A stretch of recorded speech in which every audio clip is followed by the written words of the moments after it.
Good evening, everyone. Thank you so much for the opportunity to be here, and thank you for joining today's forum event hosted by the Institute of Politics and Public Service at the McCourt School of Public Policy, known to many of you as GU Politics. My name is Carlton Zumbrunnan. I'm a junior in the Walsh School of Foreign Service, originally from Chatham County, North Carolina. I major in regional and comparative studies with concentrations in Latin America and Asia. Last fall, I was honored to be part of the student strategy team for GU Politics fellow Amna Nawaz of PBS NewsHour, and I'm still a frequent attendee of GU Politics discussion groups. I'm also an active member of Georgetown's International Relations Club and the president of Georgetown's top satire outlet, The Hilltop Show. As a proud North Carolina Democrat who often confuses people at Georgetown by describing himself that way, it is my great honor to show y'all what a North Carolina Democrat looks like by introducing you to tonight's guest. Quite simply, I'm delighted to introduce him because we have a lot in common. We come from two different rural communities in North Carolina, and we're fortunate that their support allowed us to pursue a world-class education. That gift obligates us to live our lives in service to the greater good, as Governor Cooper has done, and Georgetown's values would dictate. With November less than 2 months away, we are kicking off our midterm elections 2022 programming with a two-night event featuring the chairs of the Republican Governors Association and the Democratic Governors Association. Last night, our community heard from RGA Chair Governor Doug Ducey of Arizona. Tonight, we are joined by the chair of the Democratic Governors Association, Governor Roy Cooper. Moderated by GU Politics Executive Director Mo Elliothy, these conversations are focusing on governor races across the country and look at the forces at play in the battle for statehouses. They dive deep into some of the most competitive races across the country. Georgetown University is committed to standards promoting speech and expression that foster the maximum exchange of ideas and opinions. While it's recognized that audience members may not share the same views as the speaker, it's expected that everyone in attendance at this event will respect the right of the speaker and the organizer to share their perspectives and ideas and not cause a disruption to the event's activities. At the end of the event, there will be a question and answer session during which you may ask questions and engage in dialogue. I'm a satirist, but I promise I didn't write this. Please be sure to phrase your comments in the form of a question. In the interest of time, we ask that everyone be concise and ask only one question. If you'd like, please join the conversation on social media by tagging GU Politics using @GUPolitics. Now I'm going to talk a little bit about Governor Cooper himself. Governor Cooper is serving his second term as North Carolina's 75th governor after decades of distinguished service in the state legislature and as Attorney General. The governor is a lifelong North Carolinian, born and raised in Nash County, where he attended public schools and worked summers on the family farm before earning his degrees from the University of North Carolina at Chapel Hill. Throughout his career, Governor Cooper has worked to build a stronger North Carolina, where everyone has an opportunity to live in a safe community and get a quality education, a good job, and access to affordable health care. As governor, he's helped create tens of thousands of new jobs, advocated for rural communities like my own, and he has also fought to boost public education. Governor Cooper has been an effective steward of the scenic landscapes our state cherishes, appointed the most diverse cabinet in the state's history, and made North Carolina a more inclusive place. He has also led the state with a steady hand throughout a series of unprecedented crises, guiding the response to historic hurricanes and the COVID-19 pandemic. Governor Cooper embodies the great good that North Carolina can continue to accomplish, with the faith that our state's best days are ahead of us. My friends, this is what a North Carolina Democrat looks like. Please welcome to the stage Mo Elliothy and Governor Roy Cooper.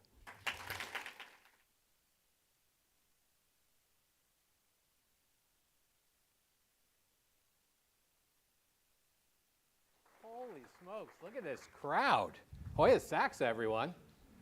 Governor, this is a huge crowd for us. And this is not a Duke blue tie, just so you know.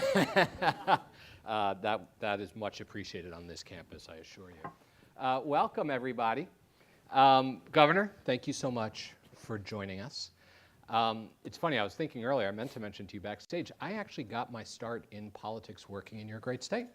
I worked back in 1996 doing some congressional work down in Raleigh. It's a beautiful state. Harvey Gantt ran then too, did he not? Was that a U.S. Senate race? I think that was in Harvey the Senate race, yeah. But I really enjoyed it. It was one of the formative experiences of my political career. So thank you for leaving it long enough to come and talk with us here on campus. And thank you so much for the introduction. It was a great introduction. And as was said, this is night 2 of our 2-night look at governor's races. And Governor, we specifically wanted to start our midterm exploration with governor's races. I'll tell any of you that have been in my office hours have probably heard me say this. A lot of you work so hard to get to DC because you kind of want to be in DC. And you come into my office hours and you're like, well, how do I get my start in politics? And my answer is always, get the hell out of DC. Go work on a campaign, go work at the state level, go work, because that's where politics actually happens, where it actually takes place, where the rubber meets the road. And so that's why we decided to focus on governor's races. And so we're thrilled that you are here. You guys had the benefit of hearing your counterpart speak last night, so you can rebut him all you want. I'm going to start with the most broad question. We're going to kind of start up here and come back down and then work our way back up. You're the chair of the Democratic Governors Association. What does that mean? What is the DGA's role in gubernatorial races? Well, we want to protect our Democratic incumbents across the country, and we want to expand the map. You think about these governor's races and you talk about Washington. You know, most of us who've been involved in state government understand the important role of governors. But when we had this pandemic begin, and we had a president at the time that vacillated between indifference and obstruction, the governors of this country are the ones who stepped forward and did what we needed to do to protect the health and safety of the people of this country and in our respective states. And now we've seen this Trump-fueled U.S. Supreme Court strip away constitutional rights that have been in place for 5 decades and have now tossed those issues into the halls of state legislatures and state capitals. Governor's races now have risen to the top of importance because, you know what, it shouldn't matter, your zip code shouldn't determine your constitutional rights, but that's where we are today, particularly with women's reproductive rights. And who your governor is matters. And that's why I'm chairing the Democratic Governors Association this year, because I know how critical it's going to be to make sure that we've got governors who understand the importance of constitutional rights. And we're the last line of defense here, Mo. We're the last line of defense often. In North Carolina, my veto is keeping reproductive rights available for women not only in North Carolina but across the Southeast. You started to address this in that answer, but I want to pull on that thread a little bit. Look, when I was working as a campaign operative, governor's races were my favorite races to do, right? I would go and do Senate races and they were fun, but like you were saying the same thing as the Senate campaign in the next state or the state after that. Whereas in governor's races, there are oftentimes a lot of local dynamics that make them different. Having said that, I would love for you to explain to us what your argument is as to why voters should elect Democratic governors, and specifically why young people, because if you believe conventional wisdom, Democrats don't have as much trouble with young people as Republicans do, but a lot of young people are kind of like, I'm kind of sick of the whole thing, right? What is the argument to young people to vote for Democratic governors? It's understandable to be sick of it, because what you're seeing is polarization like we've never seen before. But when you're talking about governor's races, you're talking about people who actually get things done. We're talking about CEOs of states who fix roads and make sure we have good schools and work to try to get people covered with health care and fight climate change. We're making North Carolina a clean energy mecca, where companies are coming to make EVs and cleaner jets and even EV recreational boats. But when I talk to young people, I see passion, and I see passion, and you're right. You guys have got plenty of things to do tonight, but you're here to talk about politics and Democratic governors, and I'm grateful for that. And I see a lot of passion in wanting to do something on gun safety, very frustrated with government not doing anything. I see a lot of passion on the fight against climate change, that we've got to make sure that we take care of this planet and for generations to come. I see concern, deep concern among young people about wanting to protect rights and freedoms, and particularly women's reproductive freedom and voting rights. And these are issues that matter and that many college students and young people get really excited about. But one of our challenges, and I'm going to challenge you guys tonight, is translating that passion into actually putting a ballot into the ballot box. And all of you come from somewhere, and we want you to make sure that you are registered to vote in your state, and make sure that you are working to get people to vote in your state. Because right now, governors are making a difference in all of these issues. When Washington is paralyzed, you've got states that are taking action on gun safety. In North Carolina, I have a Republican legislature. I've taken a lot of executive action, like ordering more crimes to be put into our database so that we can make it more difficult if you've committed a crime to go in and purchase a gun. Our state legislature wants to loosen gun laws. I've been able to veto those bills and to stop that because I've got enough Democrats in my state legislature to sustain my veto. We're taking action on climate change in North Carolina. We've actually gotten a bipartisan piece of legislation that's going to require the power sector to reduce their emissions by 70% by 2030 and to get us to carbon neutral by 2050. And we're continuing to work to make sure that we get as many people covered with health care as possible. And so these are the issues that are mattering to everyday people, and we need to make sure we translate that passion that you have, that I know you have because I've seen it, for those issues, and make sure that we get people to actually vote. It's too complicated to vote, actually. We should be same-day registration. We should be people coming in and encouraging people to vote and participate in it. I texted Adam Silver, who's a Duke guy, and told him how much I appreciated the NBA having no games, scheduling no games on Election Day. And they're going to spend the day before at games educating people about the importance of voting. And I can understand how people are frustrated with the system. I can understand how a working family who had children at home they didn't expect, and parents and grandparents who were sick, and maybe a job that's been changed by the pandemic, and they usually vote in presidential years, but they think, I really don't have time. It's not going to make that much of a difference.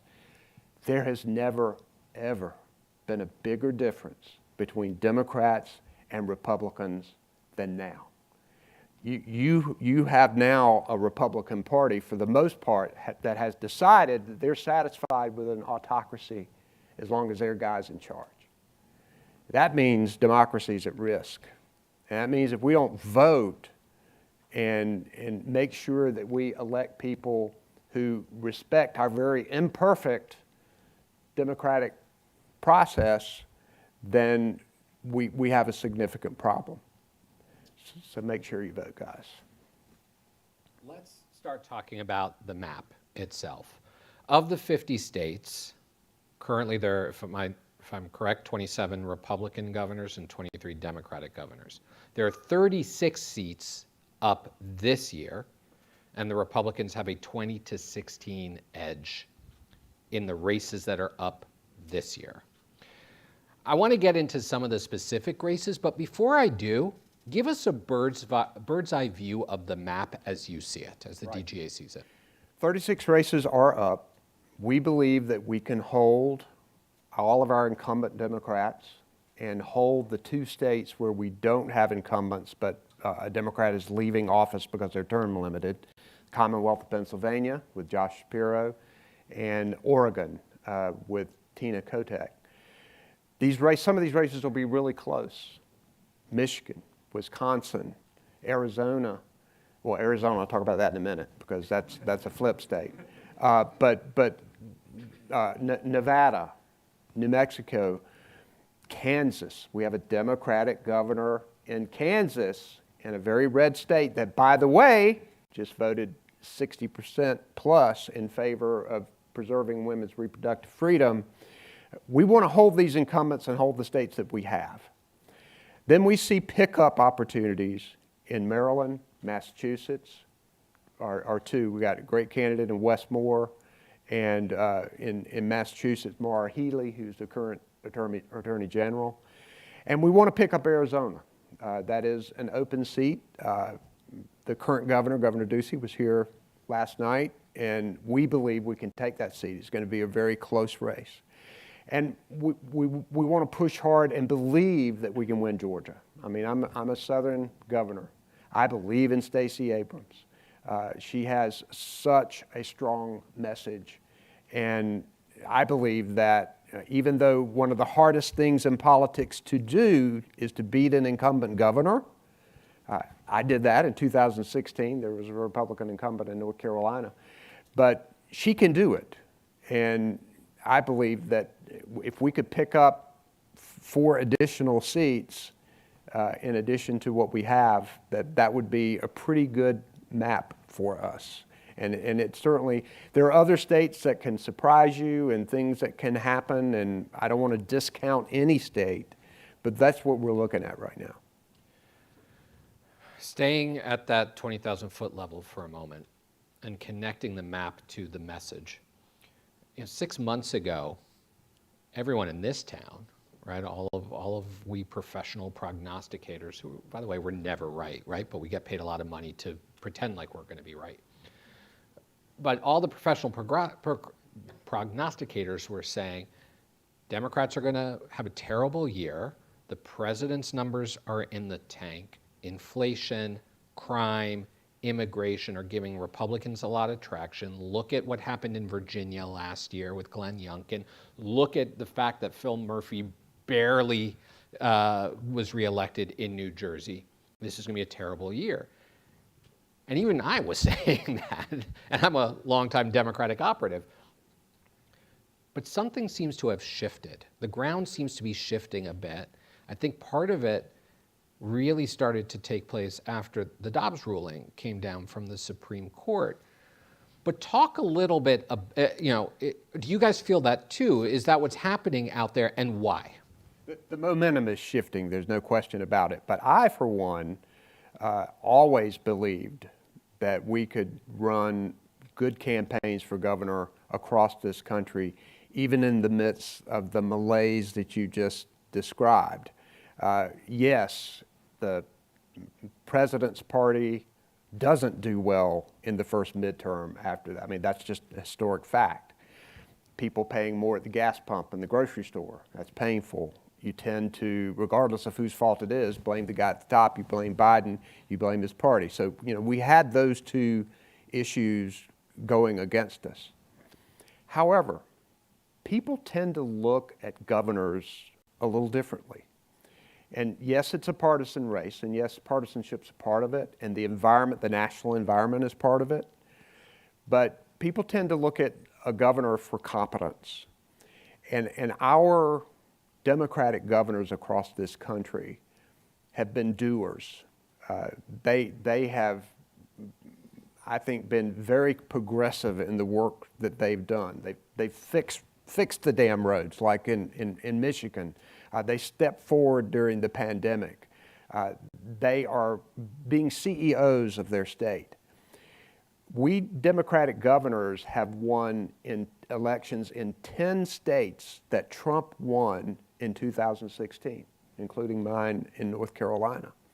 And we haven't lost an incumbent Democratic governor race since 2014. So even before this shift, I felt pretty good. I knew the environment was going to be tough, but I felt pretty good that we had the kind of candidates to, at the very least, keep what we had. Now what has happened is first you have to, and you know this as well as anybody knows, midterm elections are about turnout. In presidential years, people tend to vote. In midterms, you vote if you're mad about something, okay? Republicans always seem to be mad about something, but anyway, so they're generally showing up. But people often show up when they are angry. And this Dobbs decision and what happened on January 6th with the threat to democracy, I think has really gotten people determined that they're going to make a change here and that they're going to go out and make sure that Democratic governors are elected and they vote for other Democrats.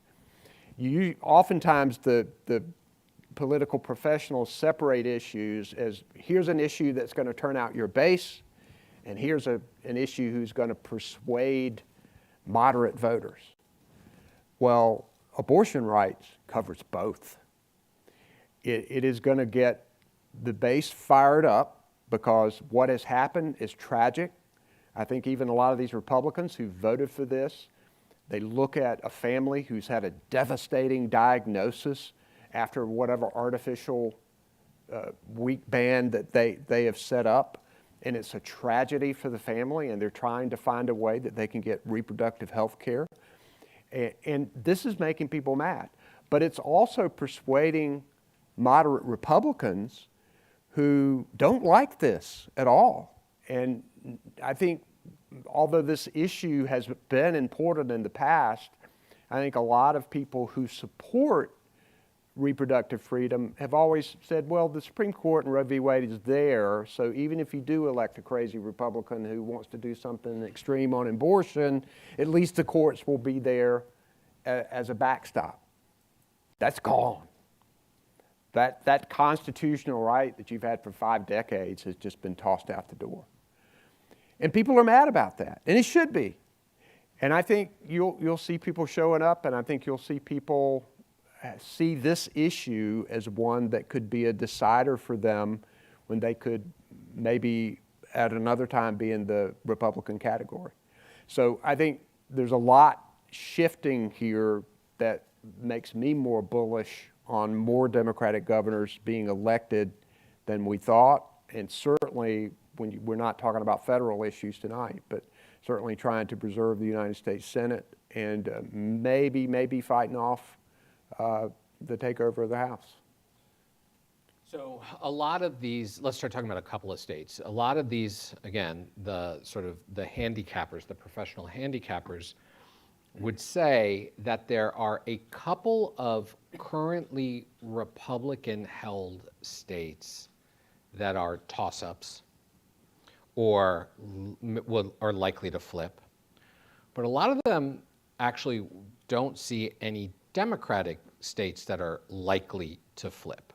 I'm for that. The RGA has a very different approach, right? Very different perspective, where they list at least 4, if not 5, Democratic seats that they feel very confident are likely to flip. You've touched on this a little bit, but talk to me about the couple of biggest pickup opportunities you've got, and maybe the states where you kind of are feeling the most heat, defensively, how you see those. So Maryland, Massachusetts, we believe we will pick up. We've got great candidates. And that's not always a given, right? I mean, no, it's not.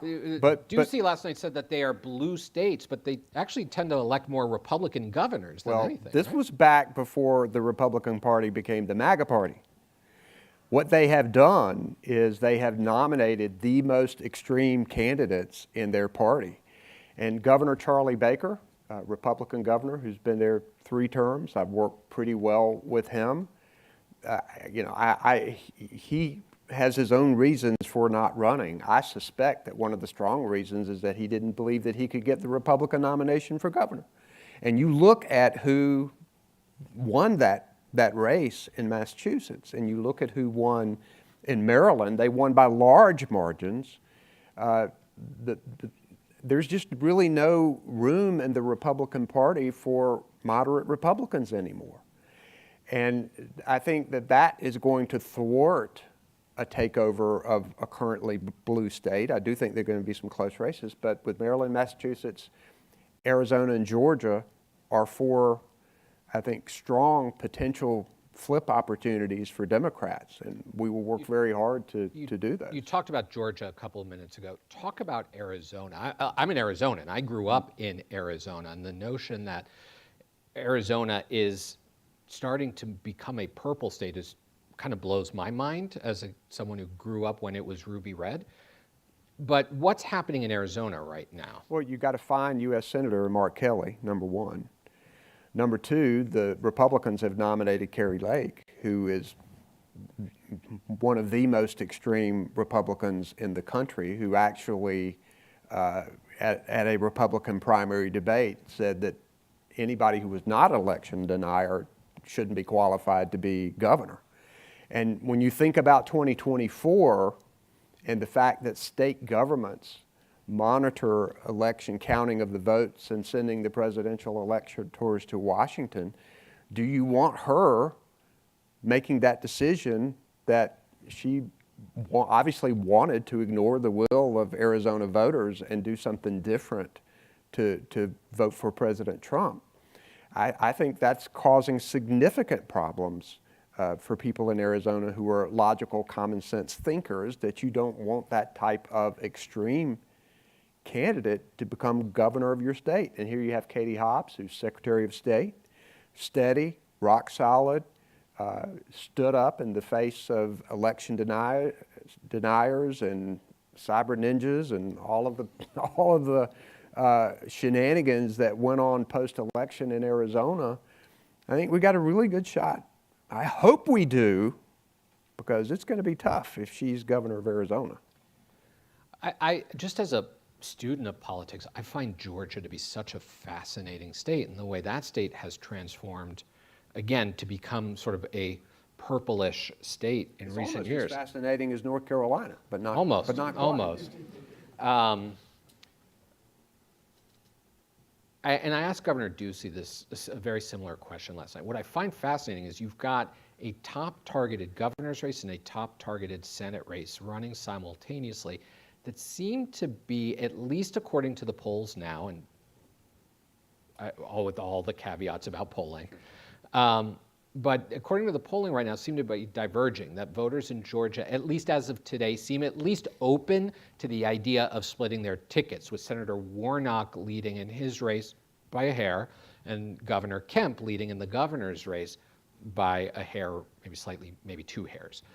Talk a little bit about why you think that may be the case, and how Stacey Abrams, from your perspective, can turn that around. So I put that all on the power of incumbency. Brian Kemp is the incumbent governor. You get leeway and latitude from people from having been in office. And I think it's only that small of a difference. And we know that we're talking probably thousands or tens of thousands of votes that are going to be the difference in both of these races, which is, if any of you guys are from Georgia, you just got to vote. Stacey, I believe, has a strong message. For example, people want to expand Medicaid, and Governor Kemp has stood in the way. And she's carrying that strong message along with protecting women's reproductive freedom. I talked to an abortion provider in Georgia when their law kicked in. She says, I've got to get 1,500 patients to North Carolina. And I think that persistence and dedication of people who want to see that change in Georgia will get behind her campaign. I think Senator Warnock's going to be successful as well. Herschel was really good at football. That's about it. So I think you're going to see a very positive result in Georgia. I've got a couple more questions, and then I want to start moving to the student questions because they're always better than mine. But let's talk about where you're on defense. Republicans would argue that their biggest pickup opportunities are Nevada, Wisconsin. What am I missing? Nevada, Wisconsin. They're looking at Kansas. They're looking at Oregon. Oh, and New Mexico. That their top three are Wisconsin, New Mexico, and Nevada, and keep an eye on Kansas and Oregon. Why are they wrong? It's interesting that Kansas would be as low on their takeover. I found that interesting too. Because, I mean, that is a ruby red state. Yeah. But Laura Kelly's a great governor, and she's shown her mettle. And so we feel really good about that race. Governor Evers in Wisconsin has an education background. People respect the work that he did through COVID. He's stopping the most extreme issues from coming to the forefront in that great state. So he's going to win his race. It's going to be close, yes, because Wisconsin is a swing state. Same in Nevada. Steve Sisolak has done an outstanding job as governor of Nevada. Governor Luann Grisham has done a wonderful job in New Mexico. She's facing very extreme candidate there. When you look at the broad map of gubernatorial nominees for the Republican Party, this is not the A-team. These are extremists who amazingly are their party's nominee for governor. And I think that the RGA, I don't know if they're in panic mode or not, but you know, if their job is to win races, I don't think they have a lot of winners on their ballots. So it's going to be tight across all of these swing states just naturally. It's going to be that way because, you know, Donald Trump almost won these states. So you know that element is there, and it's going to be a tough race. But governors can cut through, and that's why I think we're going to win these races. So as a lot of the students know, and you may know, my side gig is I'm a Democratic contributor at Fox and on Fox News, which makes me very lonely some days. But one of the questions I get asked constantly when I go on is to defend the decision by the party committees, DGA, DSCC, DCCC, to invest in, as they describe it, propping up MAGA candidates while at the same time calling those very candidates threats to democracy. Propping up those MAGA candidates, in Republican primaries, with the theory being by elevating them, maybe they win the nomination and then they would be easier to defeat. What should I respond when I'm asked that? Well, from the DGA perspective, not much was done in that arena, but what was done was ads were run that are going to be the same ads in the general election, educating the public as to what kind of extreme candidate that you had. These MAGA candidates won by large margins in these states. And what the DGA was trying to do was remind voters who they are, because what you're seeing now is some of these same MAGA extremists are scrubbing their websites, trying to appear a little more moderate. It's important for the DGA to let the people know who they really are and not who they may pretend to be in a general election.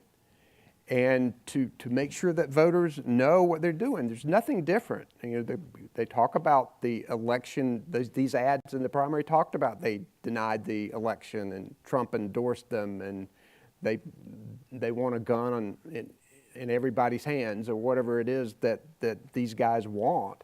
And those are the same ads that are going to be run in the general election. Okay.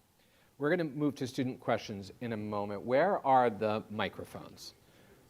Are they? Okay, so there are microphone stands on the sides here. So as I ask my last question of this section, you can begin lining up at the 2 microphone stands, and then we will come to you. The last question I want to ask you before we go to the students, and then I'm going to come back at the end. We're entering the home stretch now, right? The last primaries were yesterday. So full-on general election mode. And frankly, early voting is like weeks away, like 2 weeks away in a lot of states.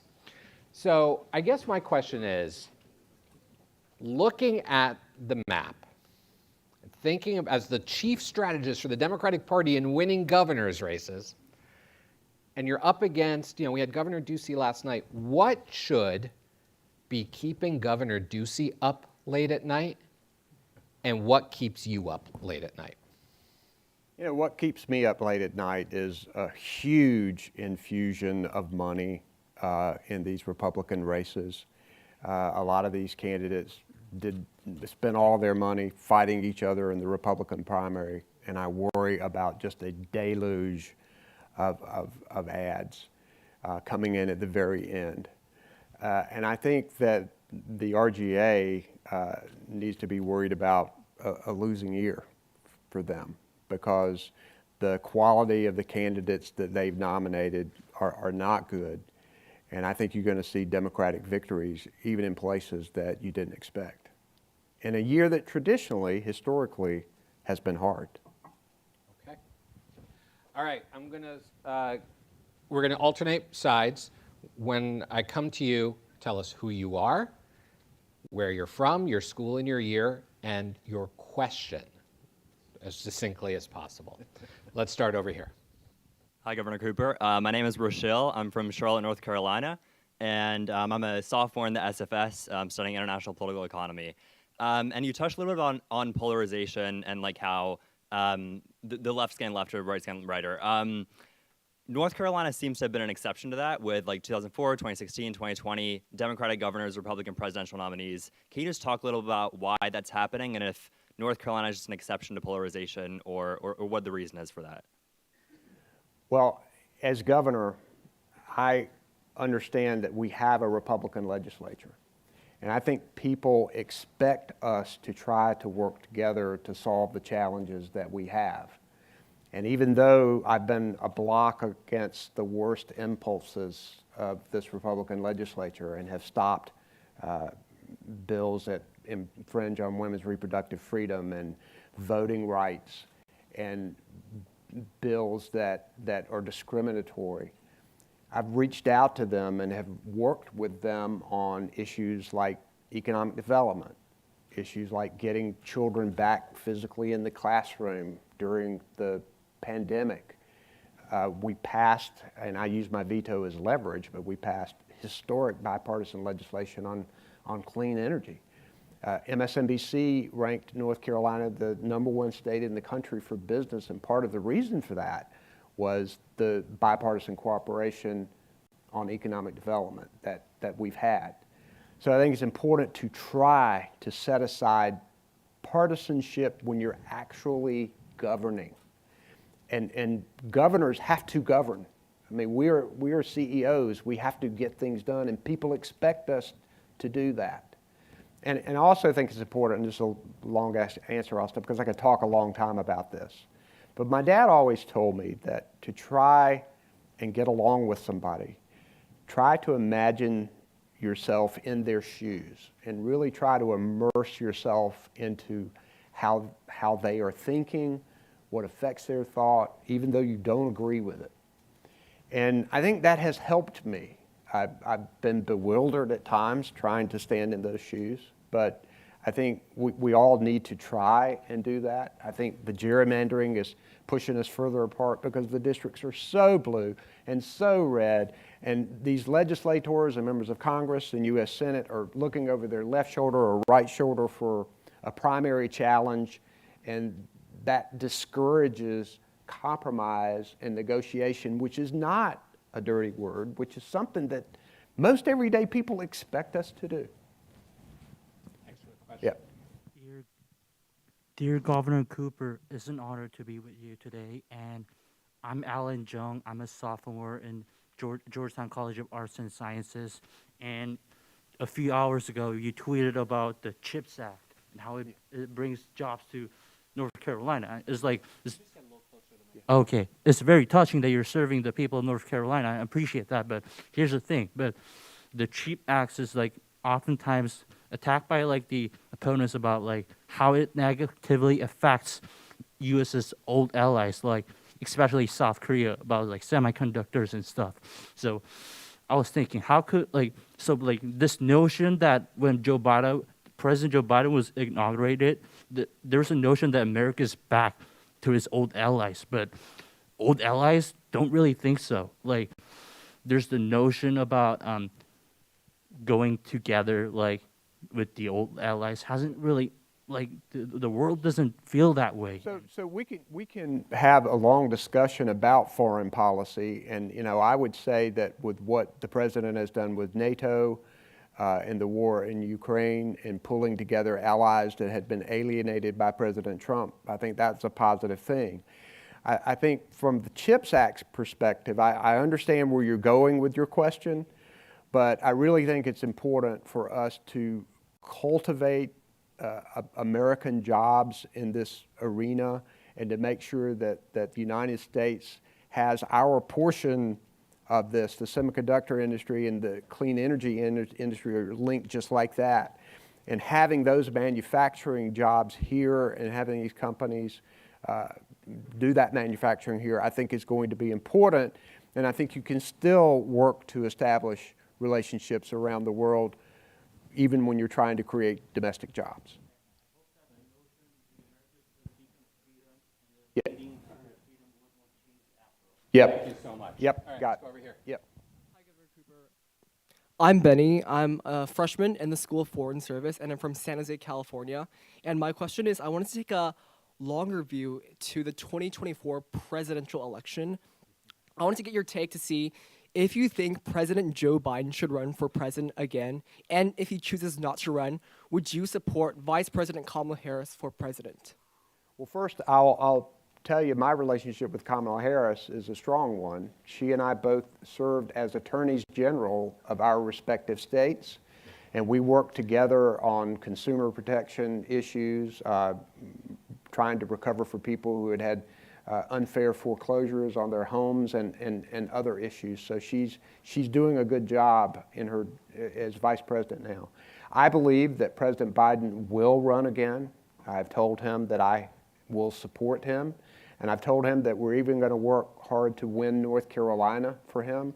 And for you political scientists, North Carolina is a tough state for a president to win. But the thing about North Carolina is that Republicans have to win North Carolina in order to be president. A Democrat can be president without winning North Carolina. What North Carolina has done for Democratic presidential candidates in the past and what it did for Joe Biden, we've been the fullback for you football fans. I mean, we have drawn the fire and the money. I think we had a member of the Trump family in North Carolina every other day. They had to win our state. So we drew a lot of the resources away that could have potentially gone to Michigan or Wisconsin or Arizona or Georgia. And I think that he's done an amazing job with the American Rescue Plan, with the Bipartisan Infrastructure Act, with the Inflation Reduction Act, all of that being done in a short period of time. I can go through a long list: high-speed internet access, child care, things that a cap on prescription drugs, things that hadn't been done in a long time. So I expect him to run, and I'm going to support him. And I expect that Kamala will continue to be his vice president. Last night when I asked Governor Ducey the same question I asked you about what should keep when I asked him what should keep you up at night without missing a beat, he said Joe Biden. That Joe Biden was going to be a drag on Democratic gubernatorial candidates across the country this year. I suspect, based on that answer, you would disagree with. Completely. Yeah. I mean, he's gotten things done.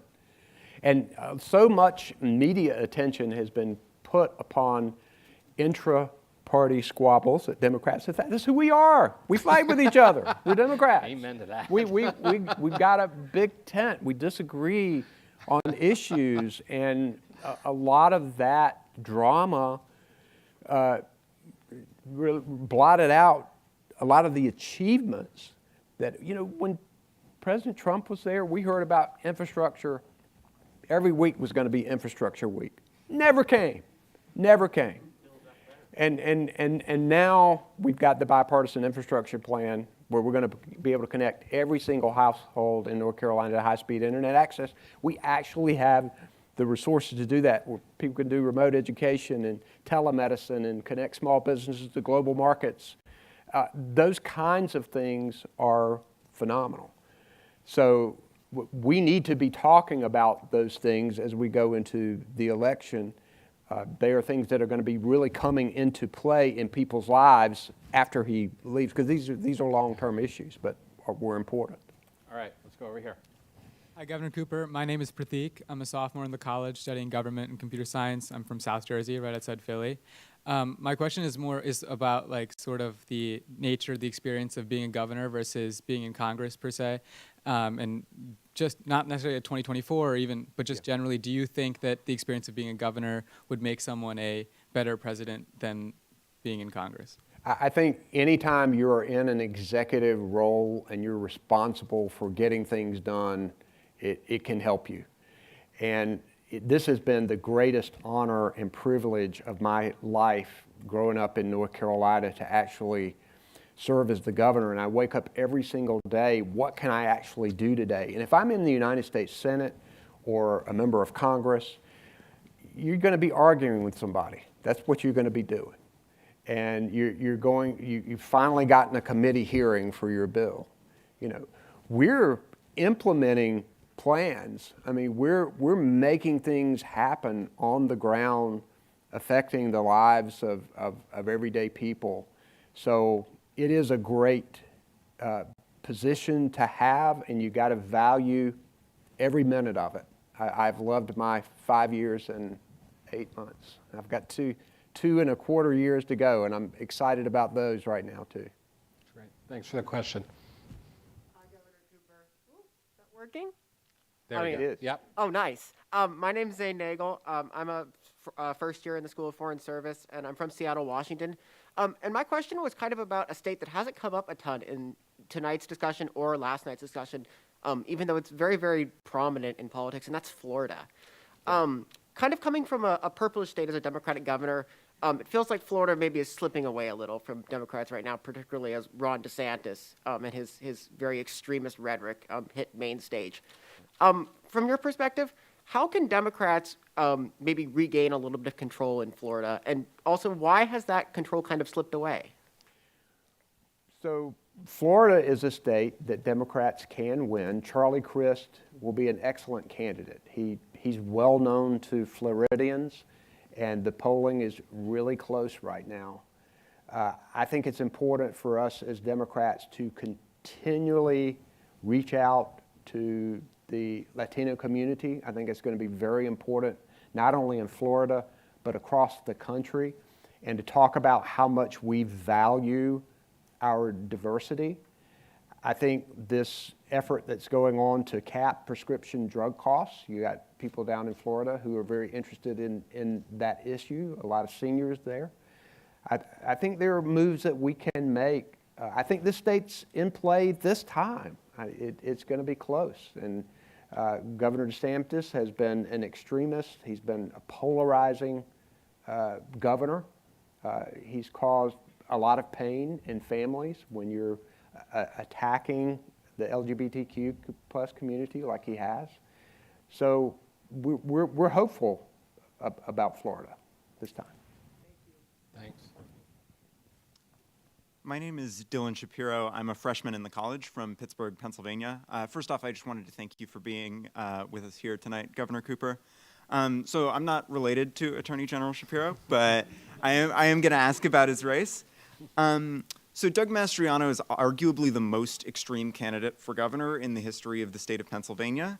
That said, Donald Trump was arguably the most extreme candidate for president in the history of the United States of America, and he won the state of Pennsylvania. How do you think Democrats should work to make sure that there isn't a repeat of 2016 where Pennsylvania backed the extremist candidate? Yeah, we can take nothing for granted. You're right about his extremism. But I think where we have an advantage now is people have seen 4 years of Donald Trump. And I think that's going to play into a lot of people's minds as they make decisions about who they want to support.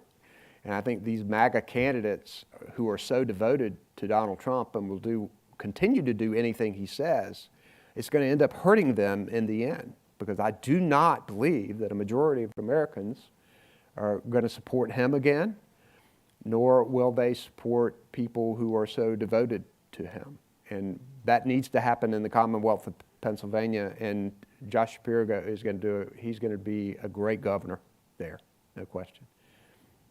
Thanks for the question. Hi, thanks for being here, Governor. I appreciate you taking your time out of your day for us. My name's Jack. I'm a sophomore in the School of Foreign Service, and I'm also from Pittsburgh, Pennsylvania. And I have a similar question about Doug Mastriano. I know that Josh Shapiro is leading in the polls by pretty nice margins, but it's still extremely concerning, just the fact that someone like Doug Mastriano could be the next governor of Pennsylvania. And my question is, for so many conservative people, in any state really, who have conservative values and want to see a conservative politician get elected, but probably still care about living in a democracy, how do you convince them to vote for Democrats who probably don't line up with most of their political views, but will preserve democracy? Yeah. That's a very challenging question that a lot of people are having to answer for themselves. And unfortunately, the elected Republicans have chosen the path of least resistance in their party. They know better. A lot of them know better. But they fear challenges in their primary. They fear the wrath of Donald Trump. So they've decided to go down the road of hoping that things hold together, but they're not going to be the ones to stand up.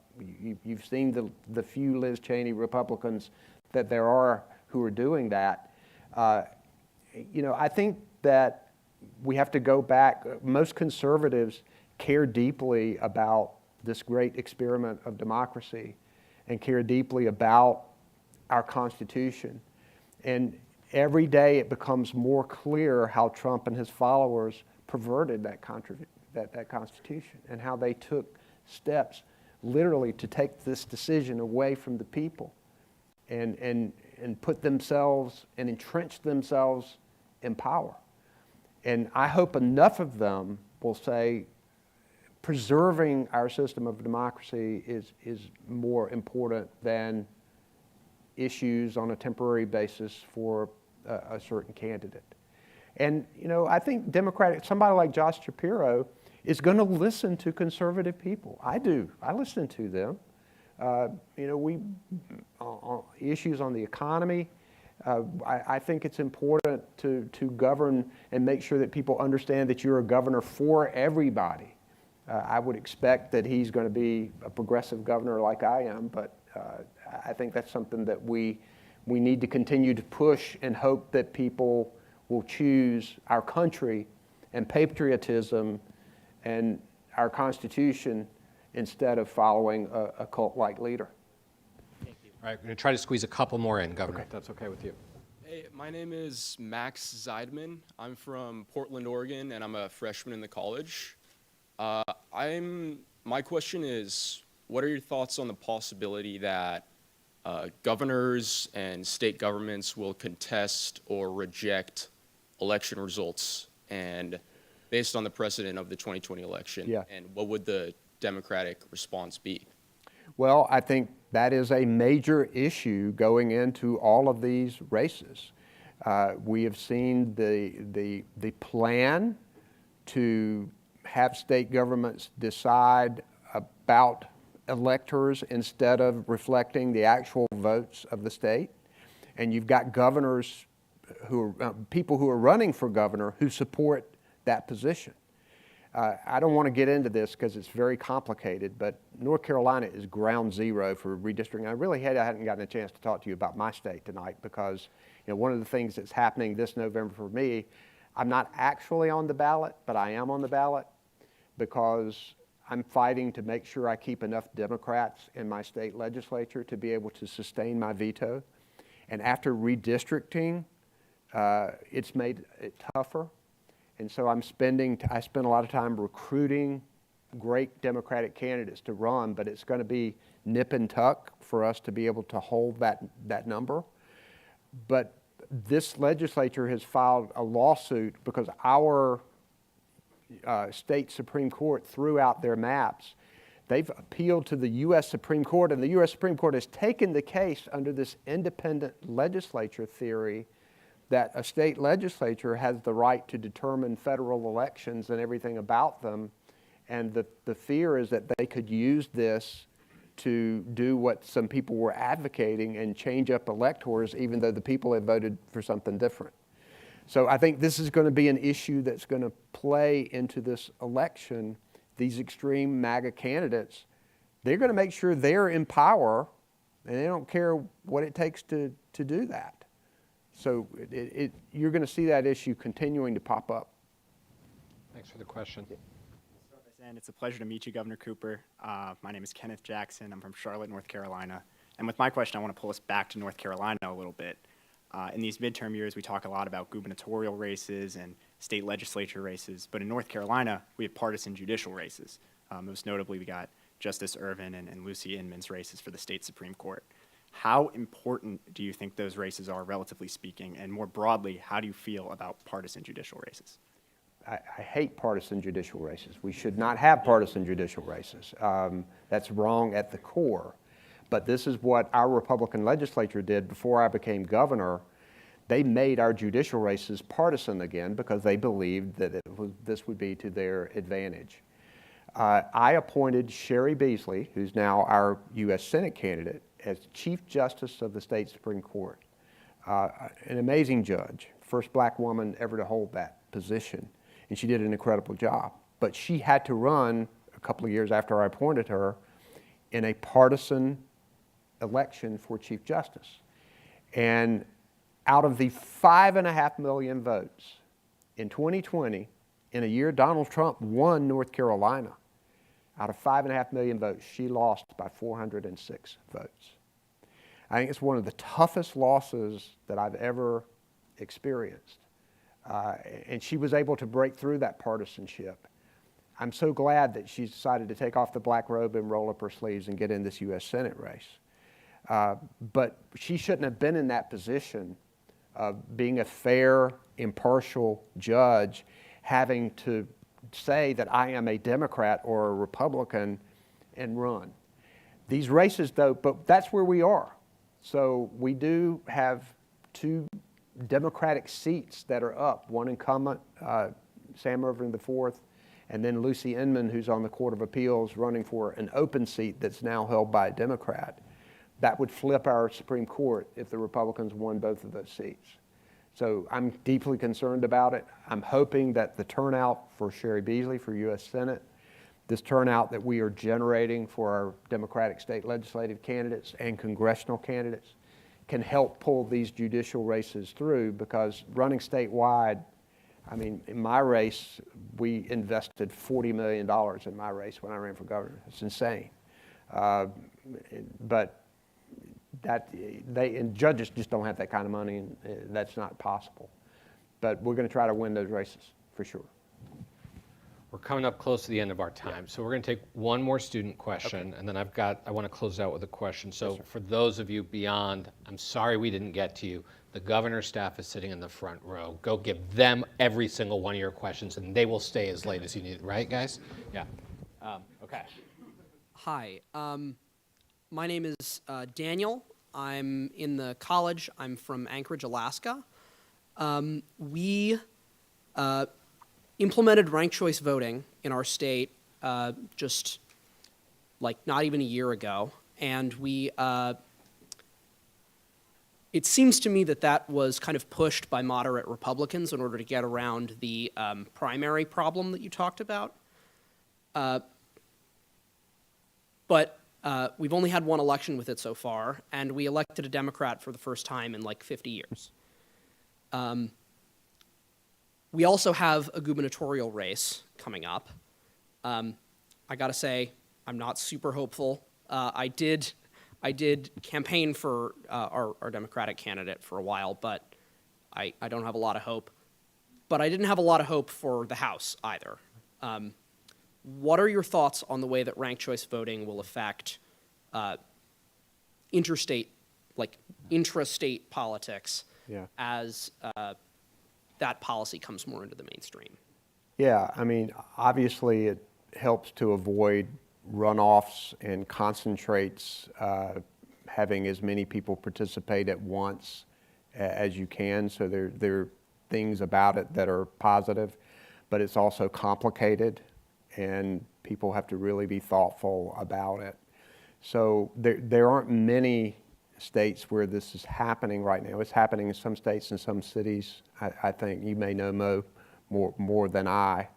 But it's something to look at. I'm not there for saying this is what we need to do to increase more participation in the process, but it's something that certainly we need to keep an eye on. And we'll look at states like Alaska and see how it works and go in and analyze and see. I want democracy to thrive. And we've got to be open to new ideas. That may not be one that catches fire, but we want to get more people involved and make sure that we are at the highest point of participation in our election process. Thanks for the question. Thanks. I know you got to go, but this final question, and it's very similar to the final question I asked Governor Ducey last night. And the first student question actually began to touch on it, but I want to ask you to take off your DGA hat for a minute. I actually want you to take off your governor's hat for a minute, right? Just as an American. One of the issues that we are very focused on at the Institute is polarization. How bad is it and why and what we can do about it? And we've been polling this, asking people how bad do they think it is. And in our most recent poll, on a scale of 0 to 100, 0 being no division at all, and 100 being edge of civil war, the mean response was like 73, 74. People think we are nearly 3/4 of the way to civil war. I don't care if you're a Democrat or a Republican, you cannot think that is a good thing for the American people to think we are that close to civil war. So I guess my question is, as someone who cares deeply about civic engagement, why? Why has it gotten that polarized? And what can we, but more importantly, what can they do as individuals to begin to turn the corner on that? I think there's a lot of blame to go around. I think gerrymandering has fostered so many more very red and very blue districts that there's no incentive, political incentive. There should be a moral incentive, but no political incentive to find common ground among our legislative bodies because gerrymandering has become so prevalent. And one of the things that you guys can push for, that I'm pushing for, independent redistricting commissions can help us in that area.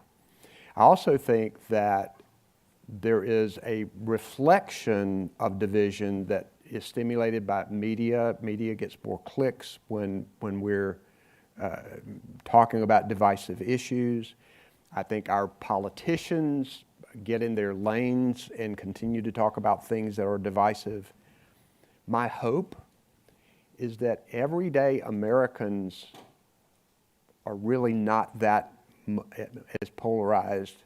I think they see this perception of polarization and all of these things that are going on with media and politicians and that. But I think when you talk to everyday people about issues that are affecting them, there's a lot more common ground in this country than we can imagine.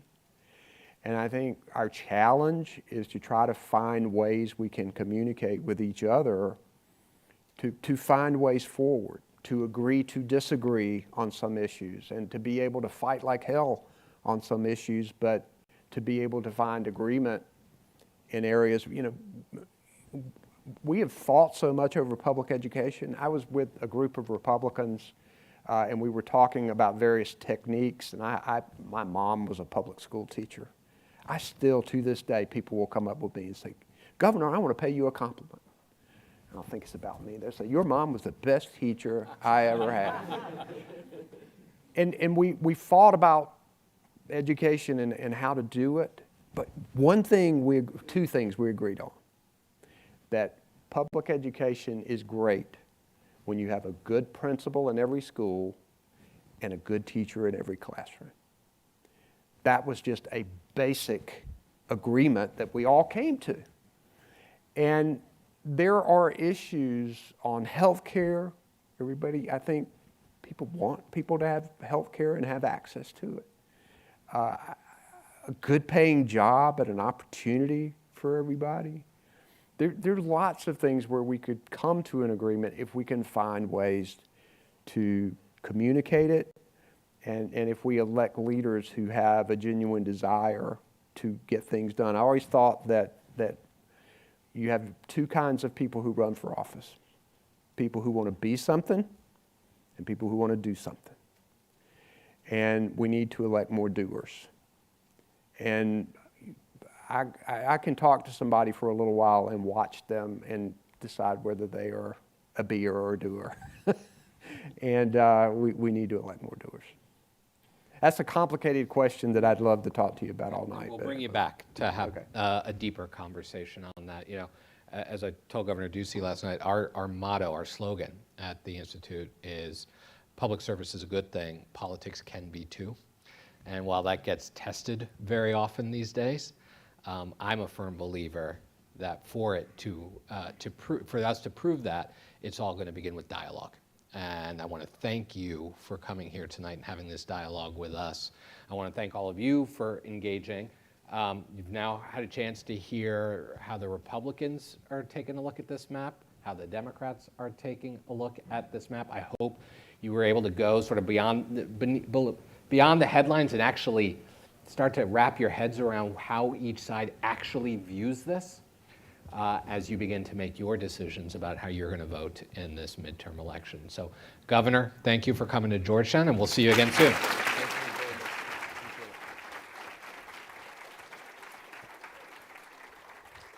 We've got some other big speakers coming.